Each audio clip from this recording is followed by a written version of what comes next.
Tässä hetkessä, kun luet tätä, miljoonat miehet kuolevat sisältä, tuhottuna samasta haavasta, joka todennäköisesti toi sinut tänne. Petturuus, viimeinen isku, tuhoisa paljastus, joka murskaa paitsi suhteesi, myös koko identiteettisi miehenä. Tiedät tarkalleen, mistä puhun. Se kylmä tunne, joka valui selkärankaa pitkin, kun sait selville. Vatsa vääntyi solmuun. Kädet tärisivät pitäen puhelinta todisteineen. Maailma romahti hidastetusti, kun aivosi käsittelivät käsittämätöntä. Hän, nainen, jota rakastit, jota suojelit, jonka asetit jalustalle, oli tuhonnut kaiken. Ja mikä pahinta, syvällä sisällä ääni kuiskasi. Tiesit, että tämä tapahtuisi. Yhteiskunta sanoo, että petturuus on erillinen pahuuden teko, jotain ennustamatonta hallintasi ulkopuolella, mutta raaka totuus on, että sinä sallit sen, loit täydellisen ympäristön sen tapahtumiselle, ja mikä pahinta, teet sen uudelleen, jos et herää nyt. Tämä olet juuri sinä, anna minun kertoa sinulle Luukaksesta. 32-vuotias insinööri, menestynyt, luottavainen töissä, tuhoutunut kotona. Hänen tyttöystävällään oli tämä erikoinen tapa. Juhlissa hän flirttaili, avoimesti, hänen edessään. Kosketti muiden miesten käsivartta nauraessaan, nojasi kehoaan puhuessaan, puri alahuultaan katsoessaan heidän silmiinsä. Luukas näki kaiken. Hänen vatsansa vääntyi solmuun, mutta hän nielaisi. Se on vain hänen tapansa, hän toisti itselleen. En halua olla mustasukkainen ja kontrolloiva poikaystävä.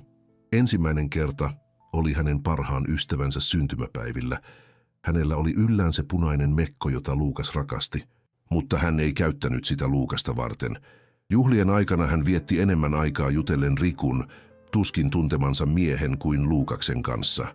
Kun Riku kertoi vitsin, hän heitti päänsä taakse ja nauroi liian kovaa. Kosketti tämän käsivartta sanoen lopeta, naurunsa lomassa. Luukas katseli huoneen toiselta puolelta, pitäen oluttaan niin tiukasti, että hänen rystysensä valkoisina. Kulta, lähdetäänkö? Hän yritti. Jo, juhlat ovat niin hauskat, älä ole tylsä, tylsä. Hän kutsui häntä tylsäksi kaikkien edessä, koska tämä halusi oman tyttöystävänsä huomion. Hän nielaisi, hymyili, jäi. Katseli hänen tanssivan Rikun kanssa, kun se hidas kappale alkoi. Se on vain tanssi, hän sanoi itselleen. Luotan häneen. 6 kuukautta myöhemmin hän oli sängyssä työkaverinsa kanssa, jonka hän tapasi yhdellä näistä juhlista. Luukas sai selville hänen puhelimensa viesteistä, jotka alkoivat niistä juhlista, joissa hän päätti olla mustasukkainen. Viestit olivat suoria, yksityiskohtaisia. Ne alkoivat aina samalla tavalla. Oli niin ihanaa tavata sinut niillä juhlilla. Luukas ei edes huomannut yhteyttämme. Jokainen sana oli puukonisku, jokainen emoji oli nöyryytys. Hän kuvaili, mitä teki toisen kanssa, samalla kun Luukas teki ylitöitä maksaakseen asunnon, jossa he asuivat yhdessä, rakentaakseen tulevaisuutta, jota he suunnittelivat, ollakseen se ihanne mies, jonka hän sanoi haluavansa. Loppu. Olet luultavasti yksi heistä, ja nyt tulee se osa, joka todella tuhoaa sinut. Petturuus ei alkanut, kun hän makasi toisen kanssa. Se alkoi tarkalleen sillä hetkellä, kun epäonnistuit ensimmäisessä kokeessa, kun et asettanut rajaa, kun annoit periksi, kun annoit merkin, että rajasi olivat neuvoteltavissa, kun osoitit olevasi liian heikko suojelemaan omaa tunnealuettasi. Olen tarkempi. Muistatko sen kerran, kun hän saapui kello 3 aamulla ilmoittamatta? Olit hereillä, huolissasi, kuvitellen pahinta. Kun hän vihdoin ilmestyi juovuksissa, nauraen sanoen menettäneensä ajantajunsa, mitä teit? Riitelitkö? Asetitko seurauksia? Et. Veit hänet sänkyyn, teit teetä ja seuraavana päivänä teeskentelit, ettei mitään tapahtunut. Opetti juuri, että hän voi tehdä mitä haluaa ilman seurauksia. Tai sen kerran, kun hän meni lounaalle eksän kanssa vain juttelemaan ja sait selville, että se olikin illallinen, ja että illallisesta tuli drinkkejä, ja että hän kertoi sinulle vain siksi, että yhteinen ystävänne näki ja olisi voinut kertoa sinulle. Uskoitte, kun hän sanoi, ettei mitään tapahtunut, ja että hän unohti ilmoittaa suunnitelmien muutoksesta. Hyväksyit valheen, Hyväksyit epäkunnioituksen. Jokainen suhde on suhteellinen shakkipeli. Jokainen siirto on tärkeä. Jokainen päätös paljastaa strategiasi. Ja sinä pelasit ilman minkäänlaista strategiaa. Jätit arvokkaat nappulasi suojattomina. Sivuutit vastustajan siirrot ja menetit kaiken. Tiedät, että olen oikeassa. Järjestelmä ei halua sinun tietävän tätä. Pariterapia kehottaa sinua työstämään kommunikaatiota. Media sanoo, että suhteet ovat kovaa työtä. Ystäväsi kehottavat antamaan toisen mahdollisuuden. Valheita. Kaikki valheita, joiden tarkoitus on pitää sinut heikkona, alistuvana, hyväksyen kunnioituksen murusia, samalla kun hän testaa, kuinka pitkälle voi mennä. Omat ystäväsi, ne joita pidät veljinäsi, sabotoivat sinua. Mies rentoudu, hänellä oli vain hauskaa. Olet vain vainoharhainen. Naiset nyt vain ovat sellaisia. Jokainen neuvo on viisaudeksi naamioitua myrkkyä. He eivät halua sinun parastasi. He haluavat sinun pysyvän samalla keskinkertaisuuden tasolla kuin he, koska menestyksesi paljastaa heidän epäonnistumisensa. Voimasi paljastaa heidän heikkoutensa. Kukaan ei kerro sinulle totuutta siitä, miten naisen mieli toimii suhteellisen vallan kontekstissa. Kukaan ei selitä sinulle, että hän testaa jatkuvasti voimaasi. Ei tietoisesti, ei pahantahtoisesti, biologisesti, evoluutiivisesti. Hänen täytyy tietää, oletko tarpeeksi vahva suojelemaan jälkeläisiä, johtamaan, ettei murtua paineen alla. Ja sinä murtuit ensimmäisessä kokeessa. Testit alkavat pieninä, mikroskooppisina. Hän viipyy vastaamisessa viesteihisi, lähetä toisen ja toisen ja toisen. Testi epäonnistui. Hän peruu suunnitelmia viime hetkellä mennäkseen ulos ystäviensä kanssa. Hyväksyt ja sanot vielä, pidä hauskaa. Testi epäonnistui. Hän mainitsee, kuinka kuntosalin personal trainer on kuuma. Naurat hermostuneesti ja vaihdat aihetta. Testi epäonnistui. Jokainen epäonnistuminen on kunnioituksen perustasta poistettu tiili, kunnes jäljellä ei ole muuta kuin halveksuntaa. Annat periksi. Hän testaa lisää. Annat periksi uudelleen. Hän menettää kunnioituksen. Anot, hän halveksuu sinua. Hyväksyt, hän kontrolloi sinua. Loppu. Valhe. Jotkut rationalisoivat sanomalla, mutta minun tilanteeni on erilainen. Hänellä on perheongelmia. Ja juuri siksi pysyt loukussa. Ulkoiset ongelmat eivät oikeuta luottamuksen rikkomista. Voit olla empaattinen ja silti säilyttää eheytesi. Mutta sinä valitset olla tunne kuin jalkarätti. Anna minun kertoa sinulle hänen perheongelmistaan. Poissa oleva isä, joka oikeuttaa hänet etsimään hyväksyntää muista miehistä. Kontrolloiva äiti, joka selittää, miksi hän valehtelee pakonomaisesti. Lapsuuden trauma, joka antaa anteeksi jokaisen tunnemanipulaation. Hyväksyit tulevasi palkattomaksi terapeutiksi, päivystäväksi psykologiksi, rikkinäisen naisen pelastajaksi. Ja samalla kun yritit korjata häntä, hän mursi sinua pala palalta, kunnes jäljellä ei ollut muuta kuin ontto mies anomassa hellyyden murusia. Kaavojen tunnistin. Tämä on ensimmäinen ase arsenaalistasi, jota et koskaan oppinut käyttämään. Se on kyky tunnistaa toistuvia käyttäytymismalleja, jotka osoittavat tulevaa riskiä. Hän aina unohtaa ilmoittaa sinulle tärkeistä tapaamisista. Se ei ole unohtamista. Se on testi. Hän mittaa, kuinka paljon arvostat omaa aikaasi, ja kun hyväksyt sen ilman seurauksia, epäonnistut. Aina. Tulos. Hän tietää, että voi tehdä pahempaa. Ja tekee. Katso puhelinkuvio. Suhteen alussa jaoitte kaiken, salasanat, kuvat, viestit. Luonnollista, läpinäkyvää. Sitten vähitellen hän alkoi kääntää näyttöä, kun viestejä tuli. Se on vain työtä. Sitten hän pani salasanan puhelimeensa. Yksityisyys on tärkeää. Sitten hän alkoi viedä puhelimen vessaan. Mä tykkään katsoa videoita. Jokainen eskalaatio oli merkki. Sivuutit ne kaikki. Kun vihdoin sait selville petturuuden, kysyit itseltäsi, miten en nähnyt tämän tulevan. Näit. Päätit olla näkemättä. Ajattelet, tämä on vainoharhaisuutta, en voi elää epäluuloisena. Mutta juuri tätä jokainen uhri ajattelee ennen kuin hänet tuhotaan. Rajojen muuri. Toinen taktiikka suhteellisen taistelukentän taistelussa. Asettaa selkeät rajat sille, mikä on hyväksyttävää ja mikä ei. En hyväksy valheita, olivatpa ne kuinka pieniä tahansa. Jos niin tapahtuu, luottamus rikkoutuu. Yksinkertaista, suoraa, neuvottelematonta. Mutta sinä hyväksyt pienen valheen siitä, missä hän oli. Hyväksyt salailun siitä, kenen kanssa hän meni ulos. Hyväksyt puolitotuuden eksästä, joka on nyt vain ystävä. Jokainen hyväksyntä on pommi kunnioituksesi alueella. Ja kun se räjähtää, kysyt itseltäsi, miten tähän pisteeseen päädyttiin. Annan sinulle käytännön esimerkin siitä, miten asettaa todellinen raja. Hän haluaa mennä ulos ystäviensä kanssa yökerhoon. Täydellistä. Ei siinä mitään ongelmaa. Raja ei koske ulosmenoa. Se koskee käyttäytymistä. Mene ja pidä hauskaa. Mutta jos saan selville, että valehtelit jostain tästä illasta, missä kävit, kenen kanssa olit, mitä teit, se on loppu. Ei keskustelua. Ei toista mahdollisuutta. Selkeää. Suoraa. Seurauksellista. Mutta sinä sanot, pidä hauskaa kulta, samalla kun kuolet ahdistukseen. Vietät yön hereillä tarkistaen hänen Instagramiaan. Katsoen ystävien storeja etsien vihjeitä. Lähetät viestejä tunnin välein, onko kaikki hyvin. Hän viipyy vastaamisessa. Panikoit. Kun hän vihdoin saapuu kotiin, teeskentelet nukkuneesi koko yön. Säälittävää. Totuus, jonka he salaavat sinulta, on yksinkertainen. Hän tietää tarkalleen, mitä hän tekee. Peilitesti. 3. linnoitettu asema suhteiden psykologisessa sodankäynnissä. Pyydät häntä olemaan koskematta puhelimeesi.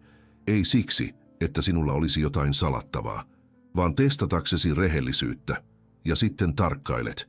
Kunnioittaako hän, kun et ole paikalla, vai tunkeutuuko hän heti tilaisuuden tullen? Jos hän tunkeutuu, sinulla on vastaus hänen luonteestaan. Mutta sinä sivuutat, rationalisoit. Hän oli vain utelias. Ei. Hän näytti, kuka hän todella on. Ja sinä päätit olla näkemättä. Tämä ei ole rakkautta. Se on kemiallista riippuvuutta. Aivosi ovat riippuvaisia dopamiinista, jota hän tarjoaa laskelmoiduin annoksin. Kuten diileri, joka tietää tarkalleen, kuinka paljon antaa pitääkseen sinut riippuvaisena, mutta ei koskaan tyytyväisenä. Hän antaa sinulle tarpeeksi huomiota, jotta et lähde, mutta ei koskaan tarpeeksi, jotta tuntisit olosi turvalliseksi. Se on biokemiallista manipulointia, ja sinä olet laboratoriohiiri painamassa vipua odottaen seuraavaa annosta. Pekka, 40-vuotias menestynyt asianajaja, sai selville vaimonsa kompromettoivia viestejä. Kohtasi hänet. Hän itki. Aneli. Lupasi muuttua. Pekka antoi anteeksi, asettamatta palautumisprotokollaa, ilman todellisia seurauksia. Vain unohdetaan ja jatketaan eteenpäin. 3 vuotta myöhemmin hän elää jatkuvassa vainoharhassa, tarkistaa hänen puhelimensa salaa, kyseenalaistaa jokaisen ulosmenon, tuntee olevansa toinen vaihtoehto omassa kodissaan. Epäluottamus söi kaiken. Hän menetti identiteettinsä yrittäessään pelastaa avioliiton, joka oli jo kuollut. Protokollan, jonka Pekan olisi pitänyt asettaa, oli oltava kristallin kirkas. Täydellinen läpinäkyvyys, määräämättömän ajan, jaetut salasanat, sijainti aina päällä, yksilöterapia hänelle ymmärtääkseen, miksi hän petti. Täydellinen katkos pettäjän kanssa ja kenen tahansa kanssa, joka edesauttoi. Ei alkoholia sosiaalisissa tilanteissa 6 kuukauteen. Kuulostaa äärimmäiseltä. Se on minimi, ja silti mahdollisuudet sen toimimiseen ovat minimaaliset, koska petturuus paljastaa luonteen, ja luonne ei muutu lupauksilla. Pekka ottaa nykyään ahdistuslääkkeitä nukkumiseen. Hänelle on kehittynyt sydänongelmia jatkuvasta stressistä. Hän menetti 2 tärkeää tapausta töissä keskittymiskyvyn puutteen vuoksi. Lapset huomaavat jännityksen ja ovat alkaneet saada ongelmia koulussa. Kaikki siksi, että hän päätti antaa anteeksi ja unohtaa sen sijaan, että olisi toiminut voimalla ja päättäväisyydellä. Avioliitto, jonka hän yritti pelastaa, tuhosi koko hänen elämänsä. Ja sinä et tee mitään. Valikoivan niukkuuden strategia. 4. rintamalinja taistelussa arvokkuudestasi. Aikasi on arvokasta. Huomiosi on arvokasta ammusta. Mutta sinä olet aina saatavilla. Aina valmis ratkaisemaan hänen ongelmansa. Aina peruen suunnitelmasi mukautuakseen hänen suunnitelmiinsa. Sinusta tuli taattu resurssi. Runsas. Kertakäyttöinen.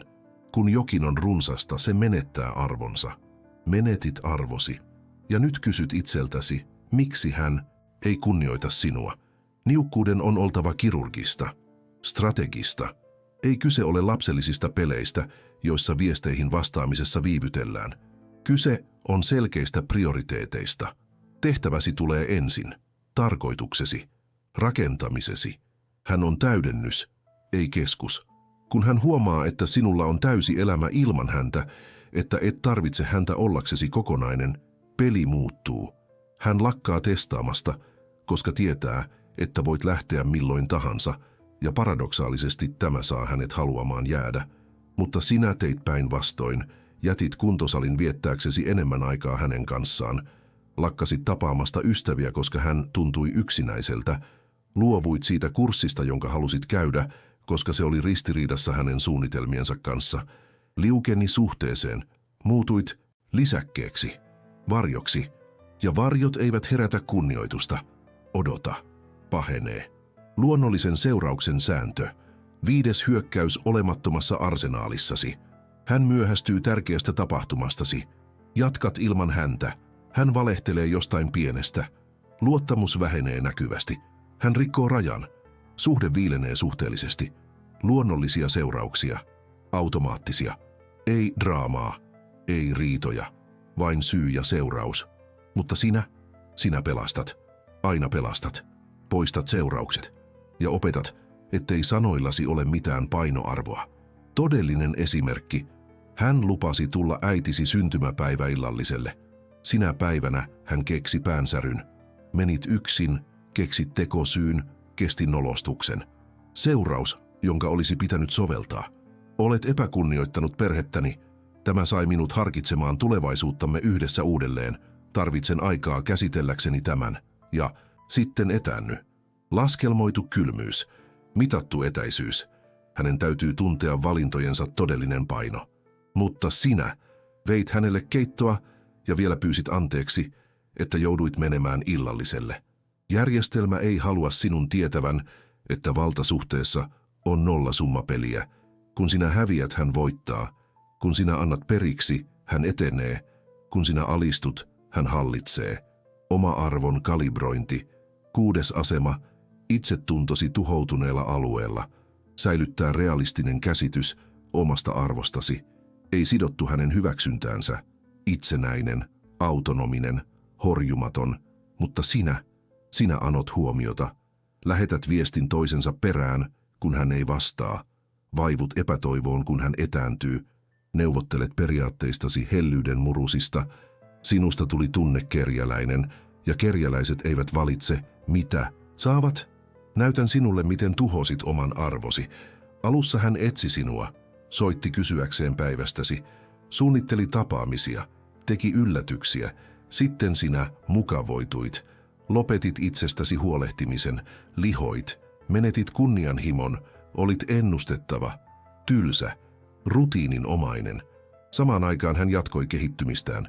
Kuntosali, kursseja, uusia ystävyyssuhteita, kasvua.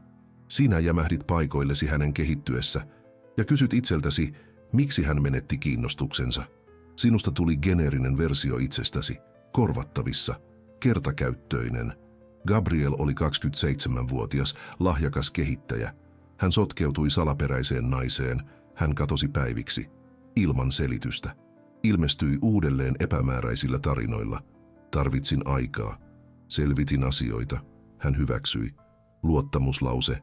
Hän kutsui sitä. Hän oli rakastunut. 6 kuukautta myöhemmin hän sai selville totuuden. Hänellä oli toinen suhde. Vakava. Virallinen. Gabriel oli vain sivuhuvia. Hyödyllinen idiootti, joka täytti aukot, kun pääpoikaystävä oli kiireinen. Gabriel sai selville Facebook-kuvan kautta. Hänet oli merkitty häihin toisen miehen tyttöystäväksi. 6 kuukautta suhdetta Gabrielin kanssa. 2 vuotta toisen kanssa. Kun hän kohtasi hänet, hän ei kieltänyt. Et koskaan kysynyt, oliko minulla poikaystävää. Teknisesti totta. Hän oletti yksinoikeuden asettamatta sitä. Oletti sitoutumisen vahvistamatta sitä, eli fantasiaa hänen eläessään todellisuutta. Gabrielille kehittyi vaikea masennus. Hän vietti vuoden terapiassa. Hänellä on edelleen ongelmia luottaa. Kaikkein julmin osa. Kaikki hänen ystävänsä tiesivät. Juhlissa, joihin he menivät yhdessä, kaikki tiesivät, että Gabriel oli tapaus. Naurivat selän takana. Löivät vetoa siitä, milloin hän saisi selville. Hän vei hänet paikkoihin, joissa hän tiesi, ettei hän tapaisi virallista poikaystävää. Laski aikoja. Valehteli tapaamisista. Ja Gabriel uskoi kaikkeen, koska rakkaus on luottamusta. Olet loukussa etkä edes huomaa. Aktiivisen valinnan suodatin. 7. ja viimeinen muuri ennen täydellistä romahdusta. Valita kumppaneita arvojen ja linjassa olevien käyttäytymismallien perusteella, ei vain vetovoiman, ei vain kemian, arvojen, johdonmukaisuuden, luonteen, mutta sinä näet kauniit kasvot ja sivuutat ilmeiset varoitusmerkit. Hän kohtelee tarjoilijaa huonosti, hänellä oli vain huono päivä, puhuu pahaa kaikista ex-kumppaneistaan, he olivat ongelmallisia. Eikö hänellä ole naispuolisia ystäviä? Naiset nyt vain ovat monimutkaisia. Jokainen rationalisointi on naula tulevan kärsimyksesi arkkuun. Varoitusmerkit, jotka tietoisesti sivuutat, ovat rikollisia. Hänellä on historiaa pettämisestä, minun kanssani se on erilaista. Hän pitää läheistä yhteyttä useisiin ex-kumppaneihin. Hän on kypsä ja selvittänyt asiansa. Hän katoaa viikonlopuksi eikä anna selvitystä. Hän tarvitsee tilaa. Hän flirttailee muiden kanssa edessäsi. Hän on luonnostaan ystävällinen. Jokainen luomasi tekosyy on askel kohti kuilua. Ja sinä marssit laulaen. Luulotko, että tämä on pahaa? Et ole vielä nähnyt mitään. Pakkomielteinen etsivä, tuhoutuneiden miesten ensimmäinen virhe. Loukkaat yksityisyyttä. Tarkistat puhelimen. Vakoilet sosiaalista mediaa. Muutut oman kurjuutesi yksityisetsiväksi. Seuraus. Tuhoat sen vähän luottamusta, mitä on jäljellä. Luot vainoharhaisen ilmapiirin. Vahvistat hänen epärehellisyyttään. Jos hän aikoo penkoa, miksi en piilottaisi paremmin? Ruokit juuri sitä käyttäytymistä, jota pelkäät. Pakkomielle alkaa hienovaraisesti. Huomaat, että hän on online, mutta ei vastannut viestiisi. Tarkistat uudelleen. Edelleen online. Rintasi puristuu. Kenen kanssa hän puhuu? Avaat Instagramin. Näet, että hän tykkäsi miehen kuvasta. Kuka hän on? Klikkaat profiilia. Tutkit. Näet, että hän tykkäsi useista hänen kuvistaan. Paniikki. Selaat lisää. Kommentit. Vuorovaikutukset. Luot teorioita, yhteyksiä, salaliittoja. 3 tuntia myöhemmin hikoilet, täriset, luoden kuvitteellisia yhteenottoja. Hän vihdoin vastaa. Olin kiireinen, kulta. Teeskentelet uskovasi, mutta kierre on jo alkanut. Kukaan ei kerro sinulle tätä. Ihmisjalkarätti. Toinen kohtalokas virhe. Antaa anteeksi ilman selkeitä seurauksia. Hyväksyä tyhjiä tekosyitä. Vähätellä vakavuutta. Se oli vain kerran. Hän oli humalassa. Se ei tarkoittanut mitään. Jokainen hyväksytty tekosyy on lupa seuraavaan petturuuteen. Vahvistat, että rajoja voi rikkoa rankaisematta. Koulutat hänet epäkunnioittamaan sinua. Miksi hän kunnioittaisi sinua? Et kunnioita itseäsi. Miten hän voisi? Se on mahdotonta. Kirjaimellisesti mahdotonta. Pyysit tätä. Anelit. Ja sait. Ikuinen uhri. 3. tunneitsemurha. Keskittyä vain kipuun, epäoikeudenmukaisuuteen, siihen kuinka sinua on kohdeltu väärin, etsimättä oppia, löytämättä omaa toimijuuttasi. Seuraus, täydellinen halvaantuminen, krooninen kauna, kyvyttömyys jatkaa eteenpäin. Sinusta tulee tunnemuumio, säilötty kaunan formaldehydiin, suhdet zombie. Kerro tarinan kaikille, jotka kuuntelevat, baarissa, töissä, perheessä, aina sinä kärsivänä sankarina, hän julmana roistona, mutta ei koskaan omaa osallistumistasi, ei koskaan virheitäsi, ei koskaan vastuuta, jäit koukkuun uhrin identiteettiin. Se on mukavampaa kuin myöntää, että epäonnistuit miehenä, että sinä sallit, että sinä loit olosuhteet, joten mieluummin kuolet uhrina kuin elät vastuullisena. Tämä olet juuri sinä. Impulsiivinen kosto. 4. taattu itsetuho. Hakea kostoa.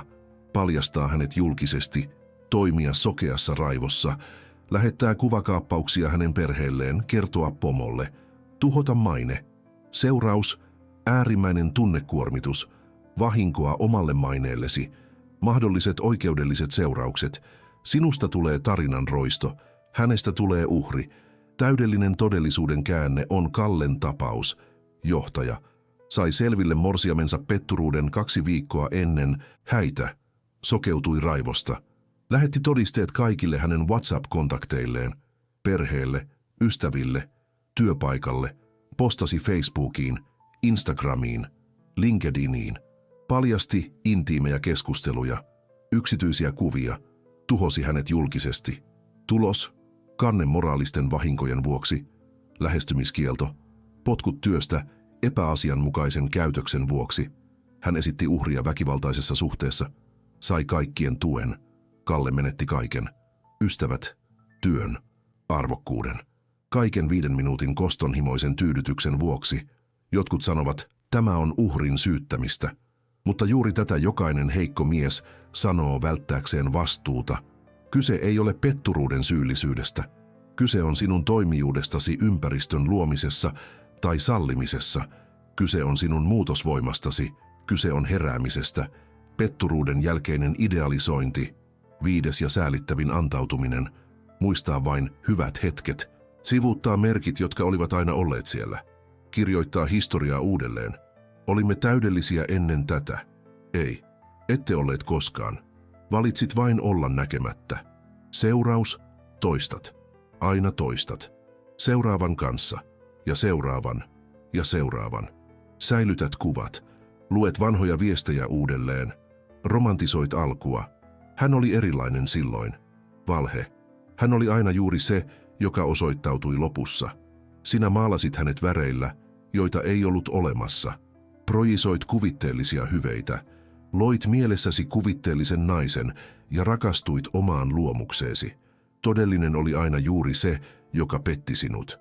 Sinä vain huomasit liian myöhään. Olet kuolemassa etkä edes huomaa. Petturuus on usein oire taustalla olevista ongelmista suhteessa. Tutkimukset osoittavat tämän. Terapeutit vahvistavat. Mutta pääasiallinen taustalla oleva ongelma: sinä, heikkoutesi, rajojesi puute, strategiasi puute. Heikko mies selittää, vahva mies toimii, epätoivoinen mies anelee, arvokas mies lähtee, alistuva mies hyväksyy, kunnioitettu mies asettaa seurauksia. Kerron sinulle toisesta tapauksesta. Riku, 35-vuotias, yrittäjä, sai selville, että hänen morsiamellaan oli profiili Tinderissä. Aktiivinen, matcheja, keskusteluja, sovittuja treffejä. Kun hän kohtasi hänet, hän sanoi, että se oli vain itsetunnon nostamiseksi, että hän ei koskaan tavannut ketään henkilökohtaisesti, että kaikki tekevät niin nykyään. Rikuilla oli 2 vaihtoehtoa: hyväksyä nöyryytys tai toimia. Hän valitsi 3. vaihtoehdon, teeskennellä hyväksyvänsä samalla kun kuoli sisältä. He menivät naimisiin 6 kuukautta myöhemmin. Nykyään hän elää tarkistaen hänen puhelimensa pakonomaisesti. Hän asensi seurantasovelluksia. Hänestä tuli oman vankilansa vanginvartija. Oikeusjärjestelmä ei auta sinua. Se suosii häntä useimmissa tapauksissa. Omaisuuden jako, elatusapu, huoltajuus. Kaikki on rakennettu suojelemaan häntä, ei sinua. Pariterapia kehottaa sinua työstämään tätä yhdessä. Ikään kuin petturuus olisi tiimiprojekti. Media romantisoi anteeksiantoa. Rakkaus voittaa kaiken. Valhe. Rakkaus ilman kunnioitusta on tunneorjuutta. Totuus, jonka he salaavat: olet yksin tässä taistelussa, mutta sinun ei tarvitse olla lyöty. On olemassa polku, kivulias, vaikea, mutta se on olemassa. Ja se alkaa kaikkein raimman totuuden myöntämisestä. Sinä valitsit tämän, ei tietoisesti, vaan tuhansien mikropäätösten kautta. Joka kerta kun annoit periksi, kun olisi pitänyt pysyä lujana. Joka kerta kun hyväksyit hyväksymättömän. Joka kerta kun neuvottelit neuvottelemattomasta. Mitä siis teet? Ensimmäinen toimi: kylmät analyysit. Rakenna aikajana uudelleen. Jokainen sivuutettu varoitusmerkki, jokainen epäonnistunut testi, jokainen hetki, jolloin annoit periksi, kun olisi pitänyt pysyä lujana. Ei kiduttaaksesi itseäsi, vaan oppiaksesi, jotta et enää koskaan jäisi yllätetyksi. Tunnistaaksesi sallimasi kaavat, Ota paperi nyt. Jaa se 3 sarakkeeseen. Ensimmäinen, mitä hän teki. Toinen, miten sinä reagoit. 3, miten sinun olisi pitänyt reagoida. Ole brutaali, rehellinen, ilman romantisointia. Tulet huomaamaan, että ongelma alkoi paljon aikaisemmin kuin kuvittelet. Ensimmäisinä kuukausina. Ehkä ensimmäisinä viikkoina. Kun hyväksyit ensimmäisen epäkunnioituksen ja kutsuit sitä rakkaudeksi, ajattelet, mutta minä rakastan häntä, en voi olla niin kylmä, ja siksi tulet kärsimään uudelleen. Toinen toimi, määrittele neuvottelemattomat rajat. Selkeä lista, ei epäselvyyttä.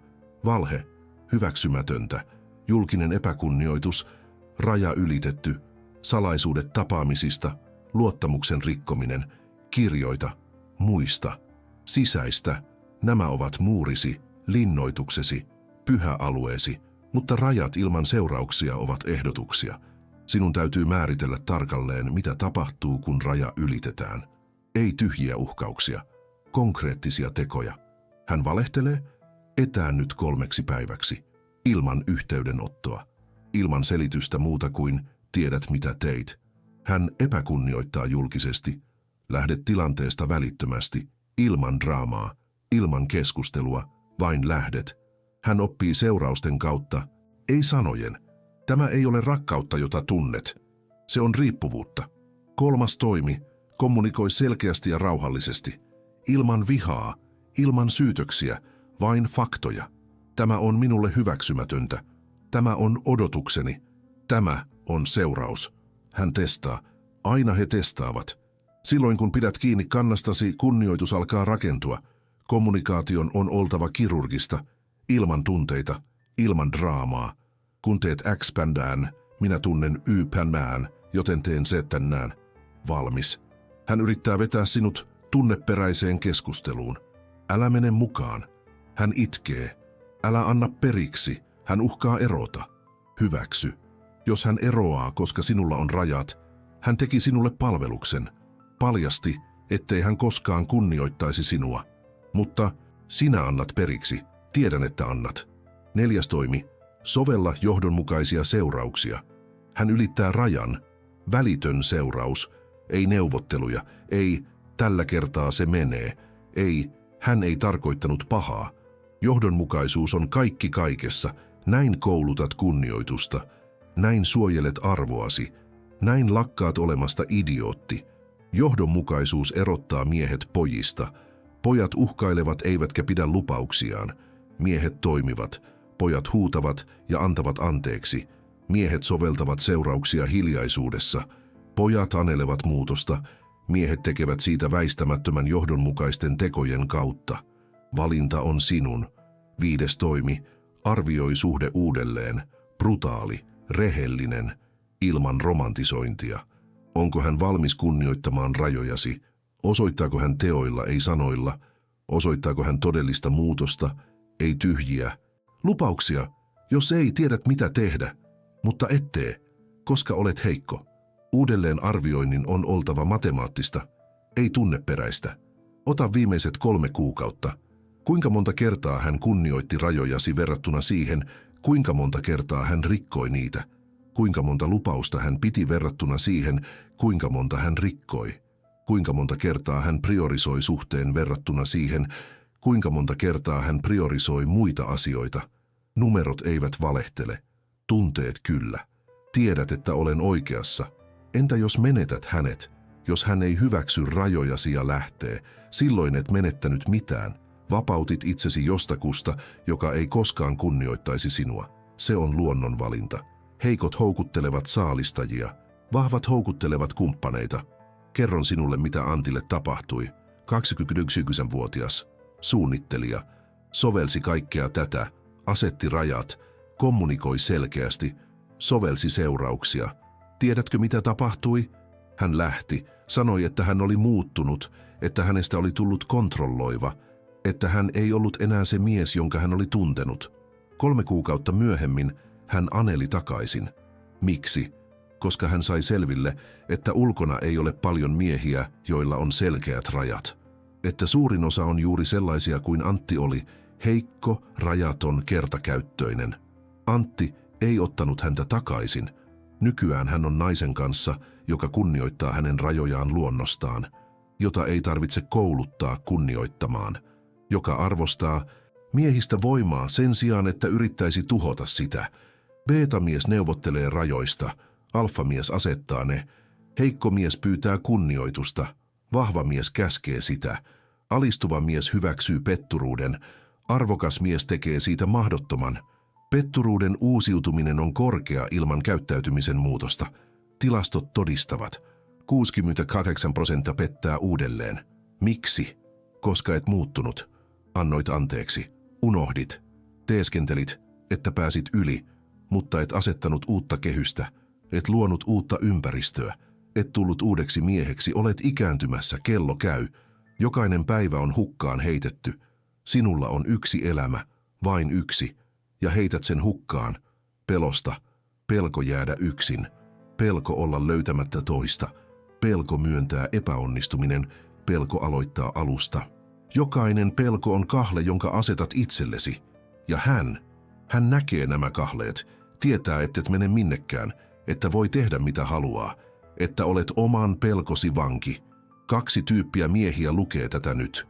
Ne, jotka jatkavat idiootteina, rationalisoiden, etsien tekosyitä, sanoen, että minun tapaukseni on erilainen.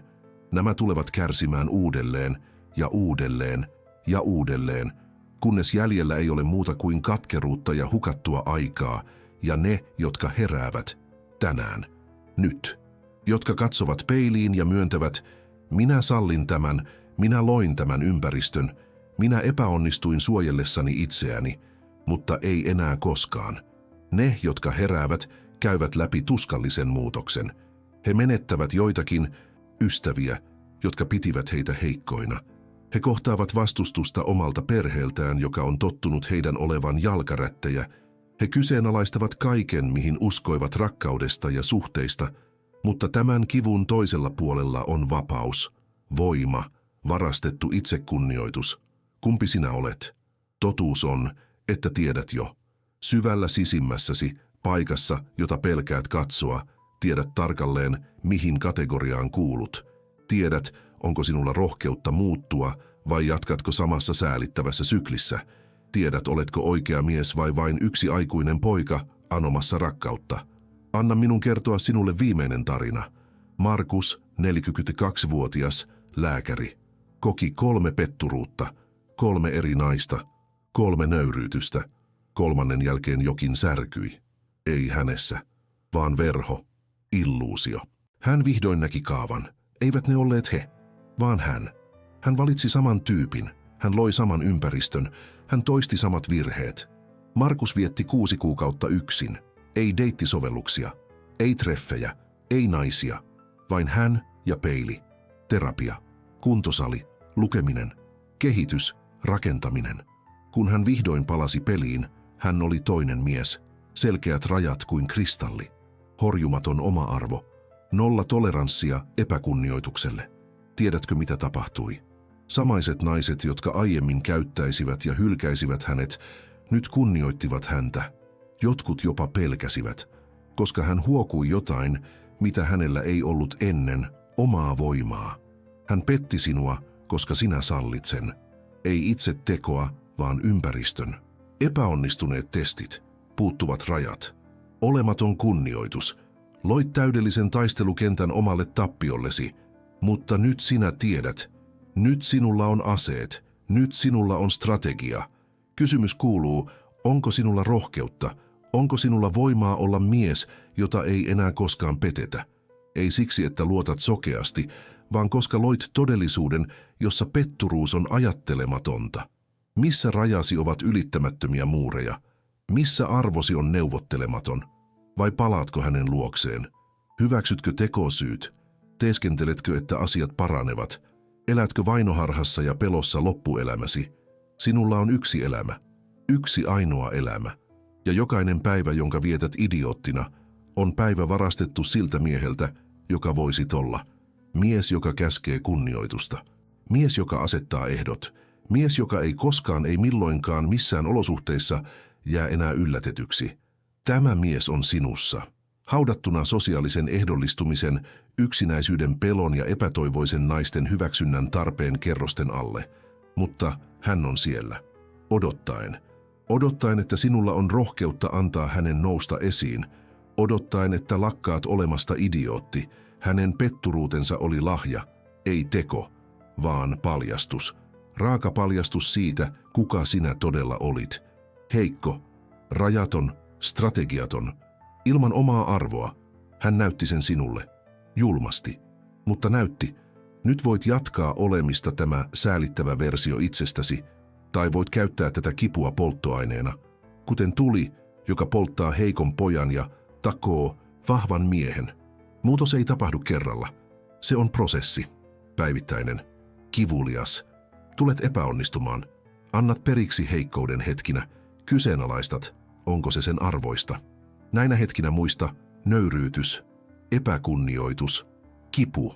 Käytä sitä polttoaineena.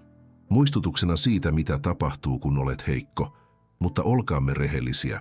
Luultavasti valitset jatkaa heikkona. Lue tämän, tunnet hetken voimaantumista ja palaat sitten samoihin kaavoihin. Samoin heikkouksiin, samoin virheisiin. Koska todellinen muutos vaatii rohkeutta, jota sinulla ei ole. Vielä. Mutta ehkä, vain ehkä, tällä kertaa se on erilaista. Ehkä kipu on tarpeeksi. Ehkä nöyryytys on sietämätön.